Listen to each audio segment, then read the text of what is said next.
Hello everyone. We are going to start with another lecture of performance management. अच्छा इस lecture में हम लोग जो क्वेश्चन करने जा रहे हैं दैट इज बेसिकली जोला पब्लिशिंग और इस क्वेश्चन में इम्पॉर्टेंट चीज़ जो मुझे लगती है वो ये कि इसमें जो थ्योरी हमने इससे पहले पढ़ी थी वो थ्योरी काफ़ी हद तक इस पे अप्लाई होगी और उसके बाद फिर हम एक छोटा सा इसका कैलकुलेशन वाला पार्ट है हम वो भी देख लेंगे right so let's see what we can do here. Jola Publishing publishes two forms of book. The company publishes a children book. Sorry, let me change the color. The company publishes a children book which is sold in large quantities to government controlled schools. The book is produced in only 4 large production runs. ठीक है, but goes through frequent government inspection and quality assurance checks. The paper used is strong, material strong है, designed to resist the damage that can be caused by the young children it is produced for. तो यहाँ पे दो चीज़ें हैं जो कि important हैं. जो रेड से मैंने जितना भी हाईलाइट किया हुआ है वो एक इम्पॉर्टेंट एरिया है. तो एक इम्पॉर्टेंट पॉइंट तो ये है कि जी हम 4 प्रोडक्शन रन्स में इस पूरी प्रोडक्ट को हम बना लेंगे, पहली बात. और दूसरी चीज़ ये कि ये क्वालिटी एश्योरेंस चेक्स जो हैं वो कंपैरेटिवली इसमें ज़्यादा हैं, इंस्पेक्शन और क्वालिटी कंट्रोल चेक्स इसमें ज़्यादा हैं. और एज सच इसमें कोई चीज़ नहीं है सिवाय इसके कि जी पेपर यूज़ जो हो रहा है वो स्ट्रॉन्ग है. अच्छा, the book has only few words and relies pictures to convey meaning and that make sense. बच्चों की किताबों में यूजुअली इसी तरीके की चीज़ें होती हैं. The second book is a comprehensive technical journal. It is produced in monthly production runs 12 times a year. अच्छा, तो इसका मतलब ये कितनी दफ़ा बन रही है? ये 4 दफ़ा बन रही है, 4 प्रोडक्शन रन्स में बन रही है. और जो दूसरी प्रोडक्ट है वो तकरीबन 12 दफ़ा बन रही है. तो इसका मतलब है कि आपका जो नंबर ऑफ बैचेस हैं वो कंपैरेटिवली टीजे में ज़्यादा हैं. The paper used is of relatively poor quality and is not subject to any governmental controls, and consequently only a small number of inspections are carried out. तो इसका मतलब इसमें जो क्वालिटी कंट्रोल है वो कंपैरेटिवली काफ़ी लो है. The TJ uses far more machine hours than the CB in its production. तो TJ के मशीन आवर्स भी कंपैरेटिवली ज़्यादा हैं, ये भी उसने यहाँ पे बता दिया. The directors are concerned about the performance of two books and are wondering what the impact would be of switch to an activity-based costing approach to accounting for overheads. They currently uses absorption costing based on machine hours for all overhead calculation. यानी अभी AB absorption तो use कर रहे हैं लेकिन absorption में they are using machine hours as an activity level. They have accurately produced an analysis for the accounting year just completed as follows. उसने आपको पूरा एक एनालिसिस बना के बता दिया. अच्छा, डायरेक्ट कॉस्ट में पेपर कॉस्ट है, प्रिंटिंग इंक है, मशीन कॉस्ट है. मशीन कॉस्ट बेसिकली उन्होंने डायरेक्ट एक्सपेंस के तौर पे ले लिया उसको. डायरेक्ट कॉस्ट उसने आपको बता दी. उसके बाद उन्होंने आपको ओवरहेड्स बता दिए बेस्ड ऑन मशीन आवर्स. उसके बाद उसने आपको टोटल कॉस्ट बता दी, सेलिंग प्राइस बता दी, मार्जिन बता दिया, सारी चीज़ें उसने आपको बता दी. अच्छा, फिर क्या किया उसने? फिर उसने आपको प्रॉपर्टी कॉस्ट बता दी कि जी प्रॉपर्टी कॉस्ट जो है वो 75% है and that is dependent upon what? Machine hours. 75% overhead जो है वो मशीन आवर्स पे डिपेंड कर रहे हैं. दूसरा जो कॉस्ट पूल है दैट इज क्वालिटी कंट्रोल, ये डिपेंड कर रहे हैं इंस्पेक्शंस पे. और जो तीसरा कॉस्ट पूल है वो है प्रोडक्शन सेटअप, ये डिपेंड कर रहे हैं नंबर ऑफ सेटअप्स पे. ठीक है. द प्रोडक्शन ओवरहेड्स अबव वर री sorry if the production overheads above were reallocated under ABC principles, then the result would be that the overhead allocation to CB would be $0.05 higher and the overheads allocated to TJ would be $0.3 lower than previously. यानी अब वो क्या कह रहा है? वो ये कह रहा है कि देखो अगर तो हम एबीसी यूज करते हैं, अभी तक हमने किया नहीं है, लेकिन अगर हम एबीसी यूज करते हैं कि तो सीबी के जो ओवरहेड्स हैं, सीबी के जो ओवरहेड्स हैं वो एक्टिविटी बेस्ड कॉस्टिंग में $0.05 बढ़ जाएंगे. एबीसी के ओवरहेड $0.05 ज़्यादा होंगे as compared with traditional absorption costing. और टीजे में क्या होगा? टीजे में उसने कहा कि $0.03 लोअर देन प्रीवियसली. टीजे के जो ओवरहेड्स हैं वो एक्टिविटी बेस्ड कॉस्टिंग में $0.3 से कम होंगे as compared with absorption costing. ठीक है. अच्छा, अब यहां तक उसने आपको सारी डिटेल्स बता दी प्रोडक्ट की। अब उसने कहा explain why the overhead allocations have changed in the way indicated above. In the way indicated above का मतलब ये है कि यहाँ पे उसने आपको कुछ कहा कि जी ओवरहेड्स टीजे के चेंज होंगे अगर हम एबीसी पे जाते हैं तो, और ओवरहेड सीबी के भी चेंज हो जाएंगे अगर हम एबीसी पे जाते हैं तो अब वो ये पूछ रहा है कि भाई मुझे आप एक चीज बताएं कि ओवरहेड इस तरीके से चेंज क्यों हो रहे हैं, उसका आप एक रीजन बता दें।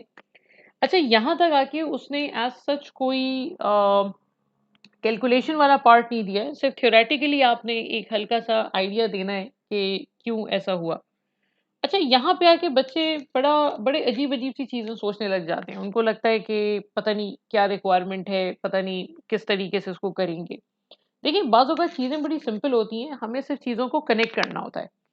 जैसे अगर आप यहाँ पे कुछ जुमले देखें जो मैंने हाइलाइट किए हैं, उसमें जो पहला जुमला है, उसमें जो पहला जुमला जो जो बड़ा इम्पोर्टेंट है वो ये है कि जो टीजे के प्रोडक्शन रन्स हैं, हम इसको एक काम करते हैं, एक जगह पे लिख लेते हैं।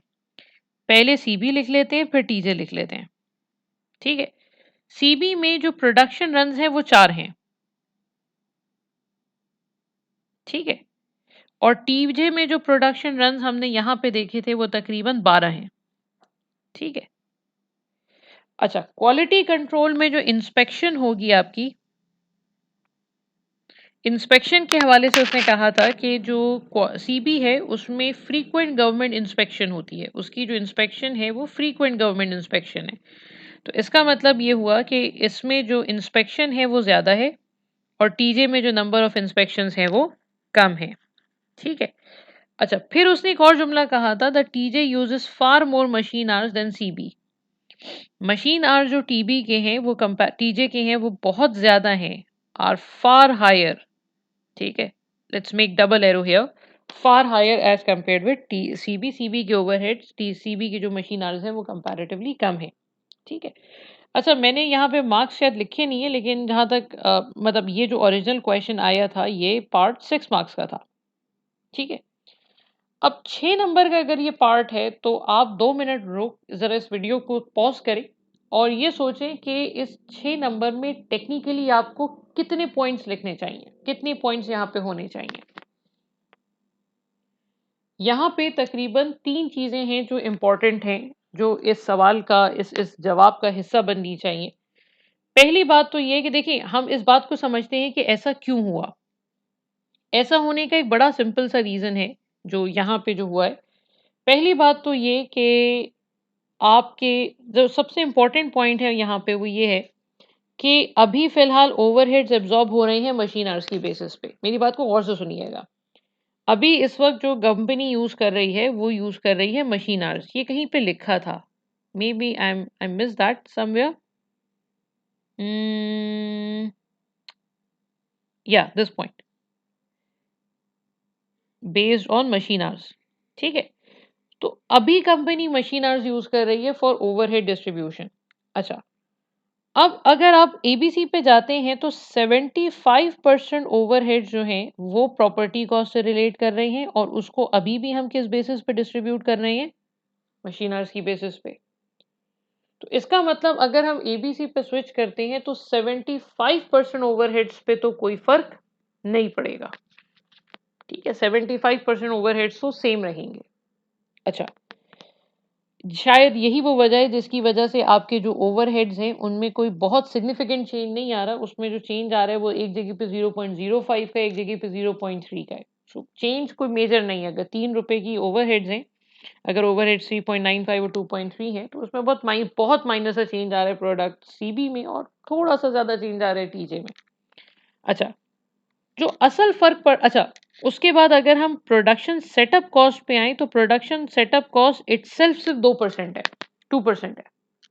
2% सेटअप कॉस्ट होने का मतलब है कि ये चीज़ किस चीज़ पे डिपेंड कर रही है? प्रोडक्शन सेटअप कॉस्ट डिपेंड कर रही है नंबर ऑफ सेटअप्स पे। अच्छा, सेटअप कॉस्ट किसकी ज़्यादा है? सेटअप नंबर ऑफ सेटअप्स किसके ज़्यादा है? नंबर ऑफ सेटअप्स जो हैं वो बेसिकली टीजे के ज़्यादा हैं। तो टेक्निकली इसकी कॉस्ट टीजे को सेटअप की जो कॉस्ट है वो टीजे को ज़्यादा जाएगी। लेकिन अगर टीजे को ये कॉस्ट ज़्यादा जाए या कम जाए, उससे फ़र्क नहीं पड़ेगा।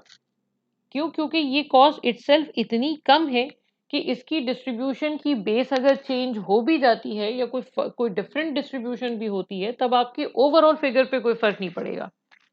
ठीक है? तो अब जरा बात समझें। तो 75% ओवरहेड सेम तरीके से डिस्ट्रीब्यूट कर रहे हैं। पहले भी मशीन आवर्स पे कर रहे थे, अब भी मशीन आवर्स पे कर रहे हैं। ठीक है? तो आप एबीसी पे स्विच भी कर जाते हैं तो 75% ओवरहेड्स की डिस्ट्रीब्यूशन पे तो कोई फर्क नहीं पड़ेगा।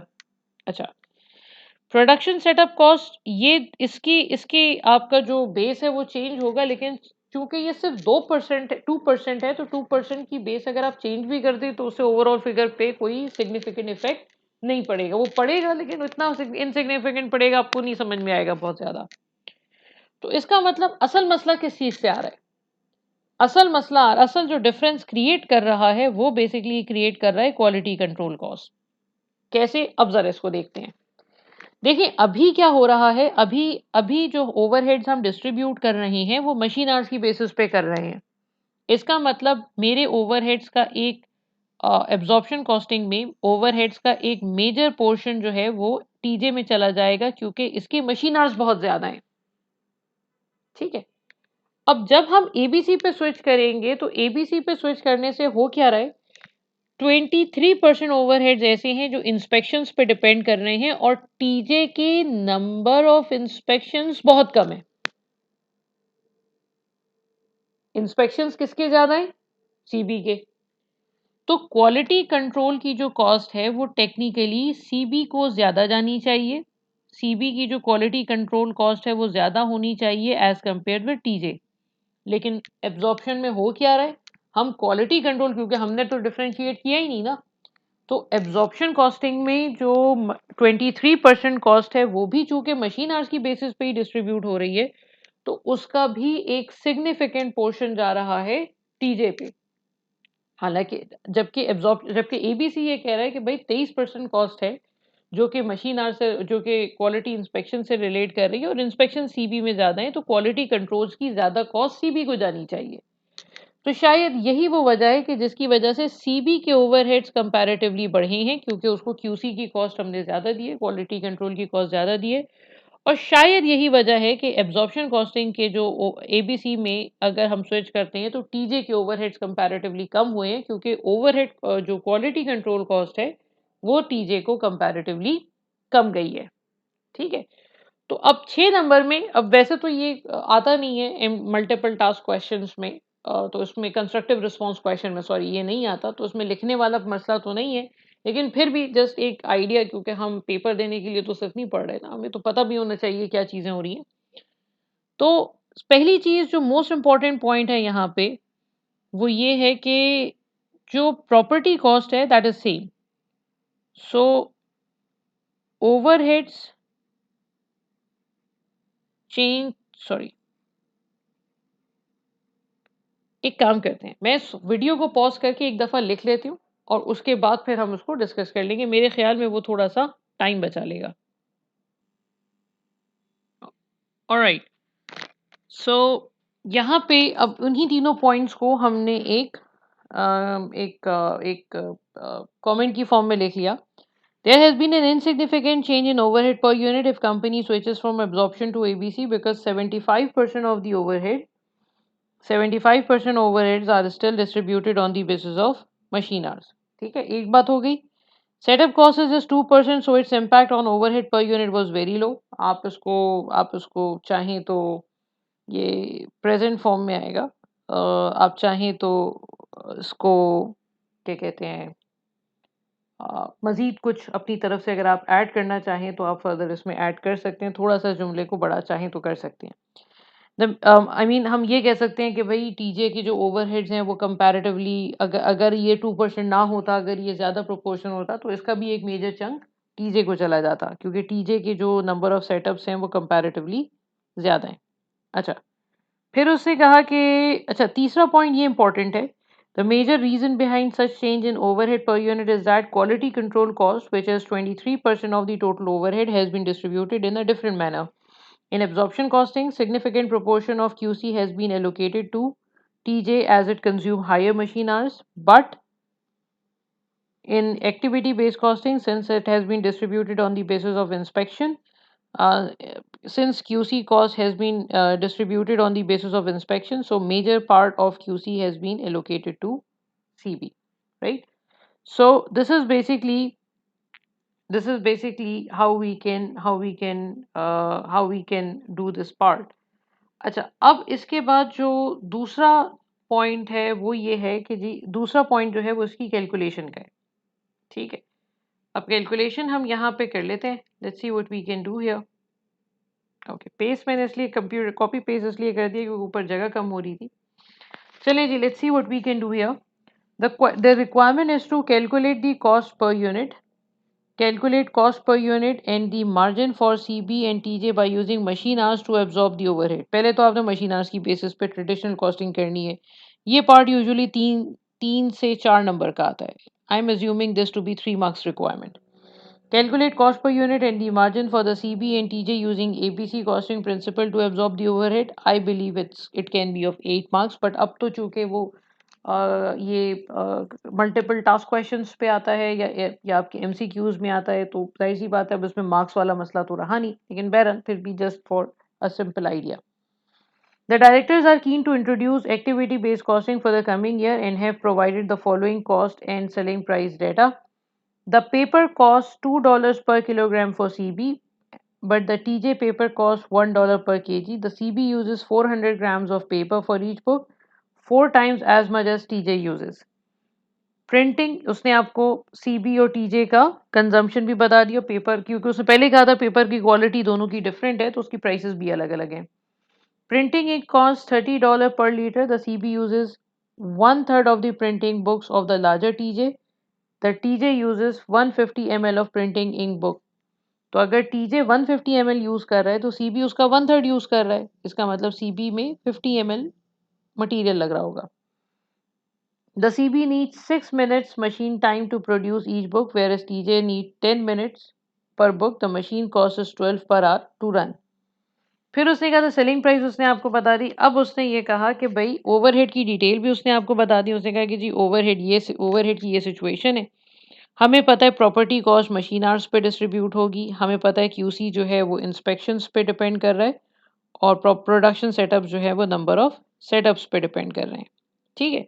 The CB will be inspected on 180 occasions next year, whereas TJ will be inspected on just 20 times। ठीक है, तो इसका मतलब CB की इंस्पेक्शंस 180 और TJ की इंस्पेक्शन जो है वो 20। इसका मतलब तकरीबन 200 के करीब इंस्पेक्शंस हम कमिंग पीरियड में करेंगे। Jola Publishing will produce its annual output of 1 million CBs in 4 production runs। तो प्रोडक्शन रन अभी भी 4 हैं and approximately 10,000 TJs per month with 12 production runs। ठीक है, मंथली प्रोडक्शन रन पहले भी कहा था। अब हम एक काम करते हैं, पहले तो हम एब्जॉर्प्शन कॉस्टिंग पे कॉस्ट पर यूनिट निकाल लेते हैं सीबी और टीजे की। आप लोग ये काम ये कर सकते हैं कि इस वीडियो को पॉज करें और ये तीनों पॉइंट्स पढ़ के इन तीनों पॉइंट्स की बेसिस पे बस ये निकाल लें कि प्राइम कॉस्ट क्या होती है। ठीक है, उसके बाद फिर आप इस वीडियो में इस यहीं से रिज्यूम कर लीजिएगा। ठीक है, just pause this video and try this question. All right, let's do this। if you are unable to do that तो फिर हम उसको खुद से कर लेते हैं। देखिए, सबसे पहले तो हम बात करते हैं पेपर कॉस्ट की। अच्छा, पेपर कॉस्ट जो है वो उसने कहा था कि जी सीबी में जो पेपर कॉस्ट है दैट इज 2 पर केजी, राइट, इट्स 2 पर किलोग्राम। और सीबी जो है वो 400 ग्राम्स यूज कर रहा है पर बुक। 400 ग्राम्स का मतलब है 0.4, right. Okay, just a second.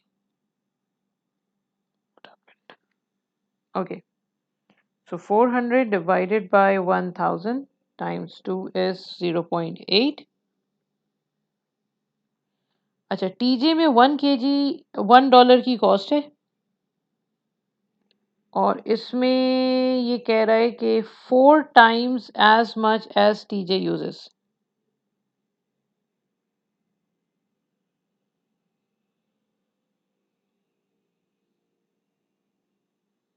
For each book 4 times as much as TJ uses। Okay, so TJ का जो कंजम्पशन है वो कंपैरेटिवली कम है। सीबी का कंजम्पशन 400 ग्राम्स है, वो कह रहा है 4 times as much material as TJ uses। तो टीजे का जो कंजम्पशन है वो कंपैरेटिवली 4 टाइम्स कम होगा। सो सीबी का कंजम्पशन जो है वो 100 ग्राम्स होगा। 100 ग्राम्स का मतलब है 0.1। सो 100 ग्राम्स का मतलब है ये हो जाएगा 0.1 ईयर। ठीक है। अच्छा, उसके बाद जो दूसरी कॉस्ट है वो है प्रिंटिंग इंक कॉस्ट। ठीक है। इंक कॉस्ट जो है वो $30 पर लीटर है। ठीक है, इसकी कॉस्ट उसने सबकी वही बताई है, 30 पर लीटर।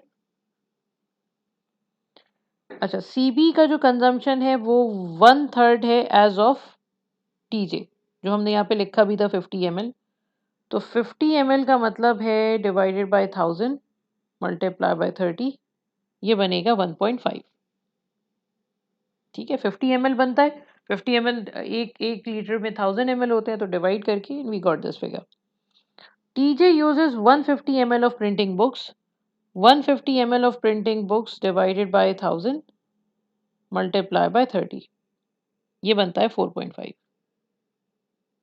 इंक जाहिर सी बात है, टीजे टेक्निकल जर्नल है, उसमें सारी चीज़ें हम लिख के कर रहे हैं, बड़े बड़े जर्नल्स हैं तो ऑब्वियसली उसकी कॉस्ट ज़्यादा है।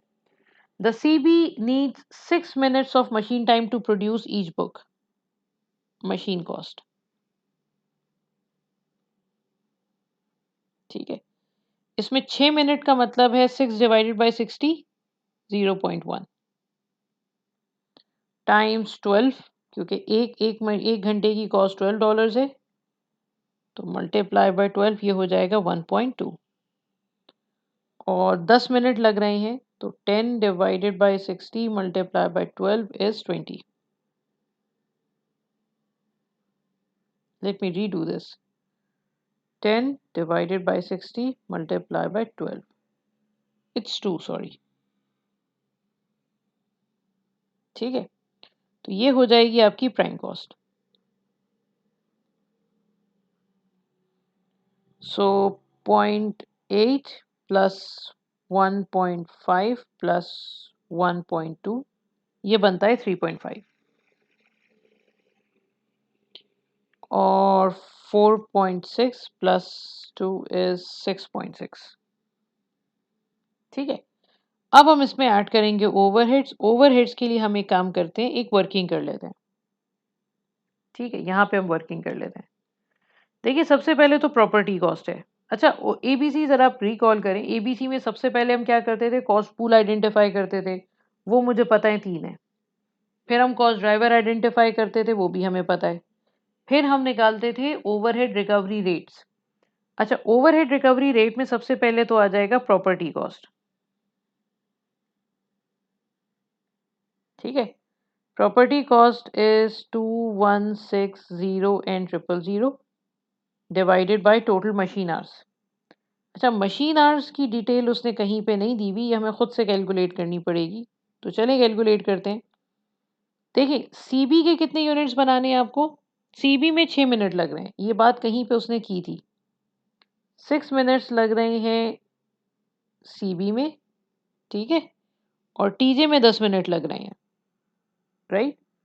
अच्छा, फिर उसने यहाँ पे एक जुमला कहा था कि इस पॉइंट पे, यहाँ पे, the CB will be produce in 180 occasions, TG will be produce 20 times, जोला publishing will produce it's annual output of 1000 CBs in 4 production runs and 10,000 TJs per month, 12 दफ़ा, 12 प्रोडक्शन रन्स। इसका मतलब क्या हुआ? इसका मतलब ये हुआ सर कि अगर तो मुझे सीबी के मशीन आवर्स चाहिए, तो what we will do, 1 million units बनाने और 6 मिनट लगते हैं एक यूनिट को बनाने में, तो ये बनेगा 1 लाख। ठीक है, and what about TJ? TJ की 10,000 यूनिट्स पर मंथ की प्रोडक्शन है, मल्टीप्लाई बाय 12, तो 1,20,000। 1 मिनट, 10,000 मल्टीप्लाई बाय 12 इज 1,20,000, और इसको बनाने में 10 मिनट लग रहे हैं।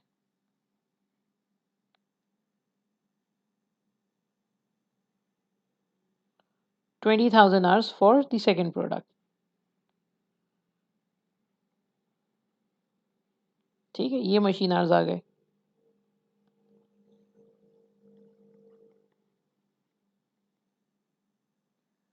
तो ये हो जाएगा 2160 डिवाइडेड बाय 120, 18। ठीक है। अच्छा, देन क्वालिटी कंट्रोल कॉस्ट।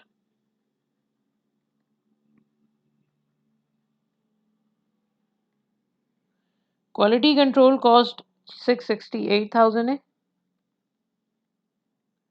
ये डिपेंड करी इंस्पेक्शंस पे। अच्छा, इंस्पेक्शंस हमने यहाँ पे वैसे ही आइडेंटिफाई कर लिया था, 180 ओकेजन्स और 20 टाइम्स, राइट। तो ये हम ऑलरेडी कैलकुलेट कर चुके हैं। 180 plus 20 is 200, so 668,000 divided by 200 is 3340 per inspection।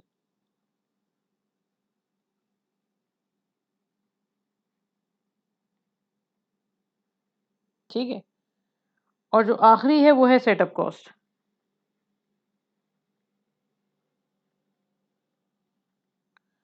अच्छा, सेटअप कॉस्ट जो है वो है 52,000। ये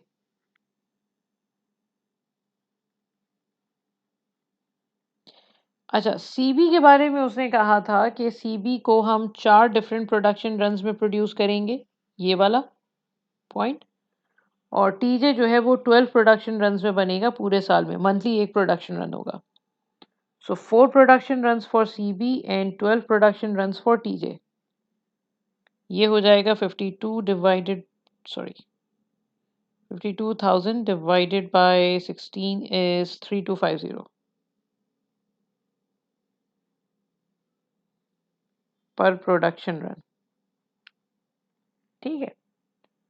अच्छा, चलें जी। अब हम क्या करेंगे, अब ये हमने ओवरहेड रिकवरी रेट्स निकाल लिए, अब हम इन ओवरहेड्स को एब्जॉर्ब कर लेंगे। तो मेरे पास सीबी है, मेरे पास टीजे है। ठीक है, इतना मुश्किल काम तो ये है नहीं ओवरहेड पर ओवरहेड्स निकालना। तो सबसे पहले तो हम प्रॉपर्टी कॉस्ट करेंगे। प्रॉपर्टी कॉस्ट इज 18 पर machine our multiply by 1 lakh machine hours for the first product. So 18 multiplied by 1 lakh is 18 lakh, 1.8 million, right? Or 1.18 multiplied by 20,000 is 360,000। ठीक है। उसके बाद आ जाएगी quality control cost. Quality control cost is 3340 multiplied by 180,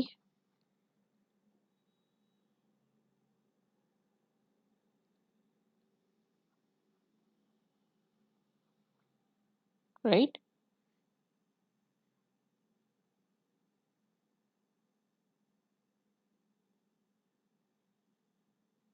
66,800।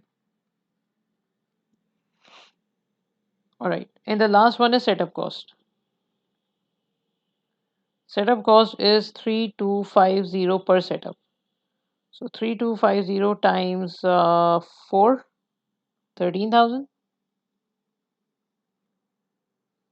and 324, sorry, 3250 times 12, 39,000.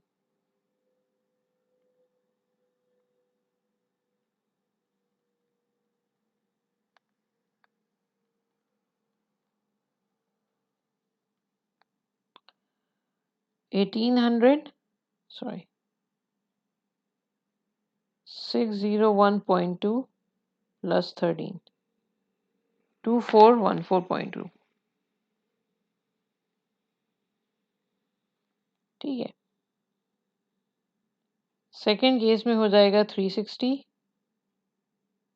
Plus 66.8 plus 39, 465.8। अच्छा, ये तो total overheads आ गए ना, हमें तो ओवरहेड पर यूनिट चाहिए। तो ओवरहेड पर यूनिट हो जाएगा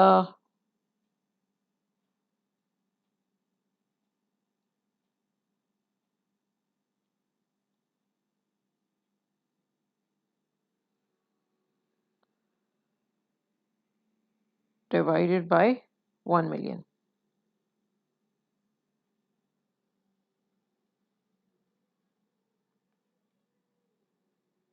I 2.8 414 और सेकंड केस में हो जाएगा 465,800 डिवाइडेड बाय 120,000 3.88।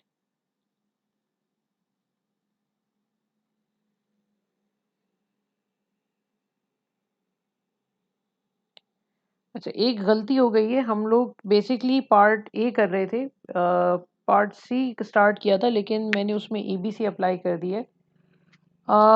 खैर चले, कोई बात नहीं। ये बेसिकली हमने पार्ट डी कर लिया है। एब्जॉर्प्शन कॉस्टिंग वाला पार्ट वो अभी मैं बता देती हूँ। सो दिस विल बी 2.414 और ये हो जाएगा 3.88। ठीक है, सो 3.5 प्लस 2.414 5.914। ठीक है, ये हो गया ओ cost per unit under ABC. कोई बात नहीं, एब्जॉर्प्शन कर लेते हैं, अभी कोई इतना बड़ा मसला तो नहीं है ना। 10.48। ठीक है। अच्छा, उसके बाद सेलिंग प्राइस उसने कहीं दी है 9.3 और 14 दी है, तो हम मार्जिन भी निकाल लेते हैं। 9.3 और 14। ठीक है, तो ये मेरी सेलिंग प्राइस है और ये मेरा प्रॉफिट आ जाएगा। ठीक है भाई, तो ये तो बड़ा सिंपल सा पॉइंट है। अच्छा, इसी चीज को अगर मुझे एब्जॉर्प्शन में करना होता तो इतना सारा काम करने के बजाय हम क्या कर रहे होते, उसको मैं यहाँ पे बता देती हूँ। देखिए, अगर यही चीज एब्जॉर्प्शन में करनी होती तो एब्जॉर्प्शन में करने का बड़ा एक सिंपल सा तरीका था। हम सीबी लेते, हम टीजे लेते। ठीक है, प्राइम कॉस्ट तो हमने वैसे भी निकाली हुई है। प्राइम कॉस्ट को तो कुछ भी नहीं करना, वो तो हमने निकाली हुई है। वो हमने कैलकुलेट की थी 3.5 और 6.6। ठीक है। अच्छा, उसमें ओवरहेड्स हम किस तरीके से कैलकुलेट करेंगे, इसके लिए हम वर्किंग नंबर 2 बना लेते हैं। ओवरहेड्स का टोटल कितना है? ओवरहेड्स का टोटल है 2.88 मिलियन। इसको हम टोटल मशीन आवर्स से डिवाइड कर देंगे, क्योंकि machine hours traditional rate, traditional activity level है। तो ओ कितना आ जाएगा? ओ आ जाएगा 288 and 000 divided by 120,000 24।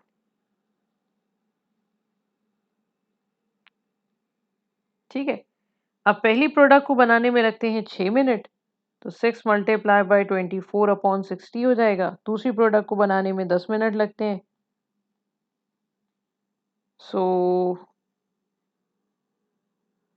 24 divided by 60 times 6 2.4 और 24 multiply by 10 divided by 60 is 4। तो ये हो जाएगा 5.9 और ये हो जाएगा 10.6। तो एब्जॉर्प्शन कॉस्टिंग तो बड़ा सिंपल सा है, उसमें तो बस ये काम हमने करना है and we will be done with that part, right.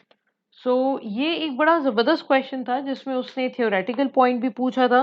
Theoretical और कैलकुलेशन वाला पॉइंट उसने ऐसे पूछा था कि फर्स्ट पॉइंट पे उस आप चेक करें अगर, तो अगर आपको कैलकुलेशन ज़रा सी भी नहीं आती तब भी आप फर्स्ट पार्ट कर सकते हैं, और अगर आपको थ्योरी समझ में नहीं आती तब भी आप इसका सेकेंड पार्ट कर सकते हैं। So this is a very good example of activity based costing, right. चलें जी, अभी इस वीडियो में यहीं तक रखते हैं, बाकी फिर हम इंशाल्लाह ताला नेक्स्ट वीडियो में बात करेंगे। थैंक यू, टेक केयर, अल्लाह हाफिज़।